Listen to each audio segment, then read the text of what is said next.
Assalamualaikum warahmatullahi wabarakatuh. Perkenalkan, nama saya Andriani, mahasiswa PPG Prajabatan tahun 2022, Prodi PGSD dari Universitas Muhammadiyah Surakarta.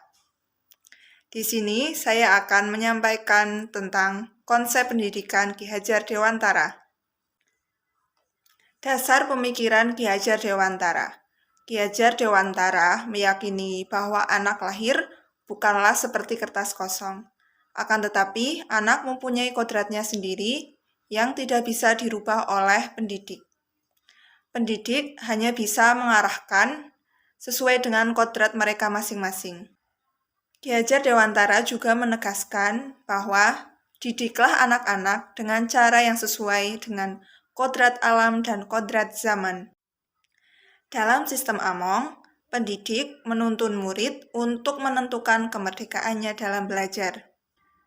Menuntun yang dimaksud, pendidik tetap mengarahkan ke peserta didik dalam nilai-nilai yang benar. Sistem Among meletakkan peserta didik sebagai subjek, tidak terlalu mengedepankan pengetahuan, akan tetapi lebih mengedepankan peserta didik dengan rasa, cipta, dan karsa. Kelebihan dari sistem Among yaitu memanusiakan peserta didik. Kemudian kekurangan dari sistem Among, untuk sistem pembelajaran di Indonesia saat ini, sistem Among belum bisa dilaksanakan karena pada dasarnya pemikiran Ki Hajar Dewantara baru sampai tataran konsep, belum sampai ke tahap praktek. Jadi bisa dikatakan bahwa konsep pendidikan Ki Hajar Dewantara masih mentah. Dalam konsep pendidikan Ki Hajar Dewantara ada dua hal yang perlu dibedakan, yaitu pengajaran dan pendidikan. Kedua hal itu harus bersinergi satu sama lain. Adapun menurut beliau, pengajaran bersifat memerdekakan manusia dari aspek hidup lahiriah, sedangkan pendidikan mengarah pada memerdekakan manusia dari aspek hidup batin. Jadi, jelaslah bahwa manusia yang merdeka adalah manusia yang hidupnya secara lahir dan batin tidak terganggu kepada orang lain. Akan tetapi, ia mampu bersandar dan berdiri di atas kakinya sendiri. Artinya, sistem pendidikan mampu menjadikan setiap individu hidup mandiri dan berpikir sendiri. Kemudian, tahap perkembangan pendidikan Ki Hajar Dewantara. Usia 1-7 tahun, masa mencontoh. Kemudian usia 7-14 tahun, masa perkembangan kognitif. Usia 14-21 tahun, masa perkembangan sosial. Pusat pendidikan Ki Hajar Dewantara ada 3, yang sering disebut dengan tripusat. Yang pertama ada keluarga, yang kedua ada lembaga atau sekolah, yang ketiga ada organisasi kepemudaan. Kemudian tujuan pendidikan Ki Hajar Dewantara atau sering disebut dengan Tri Rahayu, yang di dalamnya yaitu memelihara diri, bangsa, dan alam. Sistem pendidikan Ki Hajar Dewantara juga ada 3, yaitu sering disebut dengan Trimong. Dalam bahasa Jawa diartikan sebagai momong, among, ngemong.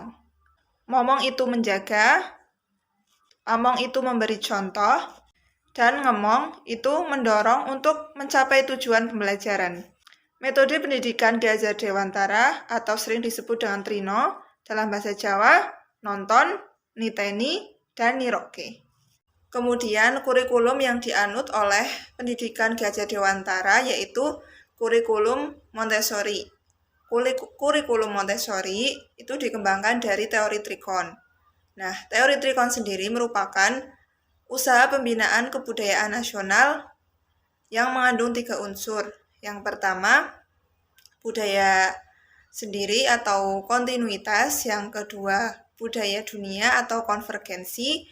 Yang ketiga, lingkungan manusia sedunia atau disebut dengan konsentrisitas. Kemudian yang kedua, bagaimana cara mengaplikasikan konsep pendidikan Ki Hajar Dewantara di kelas.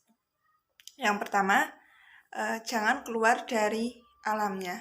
Misalnya seorang petani, maka yang diajarkan adalah bagaimana cara bertani. Jadi tidak keluar dari alam dan tidak keluar dari kodratnya. Kemudian yang kedua, cara berpikir dan bertindak harus kita ajarkan. Misalnya, jujur diikuti dengan tingkah laku nyata. Pola pikir akan menghasilkan perilaku dan perilaku akan menghasilkan budaya. Kemudian yang ketiga, jangan langsung menyalahkan peserta didik. Jadi apabila ada peserta didik yang salah dalam mengemukakan gagasan atau ide, maka kita jangan langsung menyalahkan peserta didik itu, lebih ke memotivasinya agar dia tidak takut dalam memberikan ide atau gagasan. Demikianlah yang bisa saya sampaikan mengenai konsep pendidikan Ki Hajar Dewantara dan bagaimana cara mengaplikasikan pembelajaran di kelas. Sekian dari saya. Assalamualaikum warahmatullahi wabarakatuh.